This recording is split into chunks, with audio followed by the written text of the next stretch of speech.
సాధారణంగా దేవుడి సన్నిధిలో మనం ఏదైనా కోరికలు కోరుకుని, ఆ కోరికలు నెరవేరాలని ముడుపులు కట్టడం చూస్తూ ఉంటాం. కానీ కోరిన కోరికలు నెరవేరాలని ఎప్పుడైనా గుడిలో అరటి గెలలు కట్టడం చూసారా?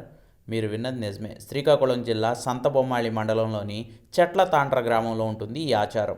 ఇక్కడ కొలువైన శ్రీ లక్ష్మీ నరసింహస్వామి ఆలయంలో ఏదైనా కోరికలు కోరుకుని స్వామివారి సన్నిధిలో అరటి గెలను సమర్పిస్తే ఆ కోరికలు నెరవేరుతాయని భక్తుల ప్రగాఢ విశ్వాసం. అందుకే గుడిలో ఎక్కడ చూసినా ఇదిగో ఇలా అరటి గెలలు వేలాడుతూ దర్శనమిస్తూ ఉంటాయి. ఏటా భీష్మ ఏకాదశి సందర్భంగా ఇక్కడ ఉన్న ఆలయంలో భారీగా ఉత్సవాలను నిర్వహిస్తారు.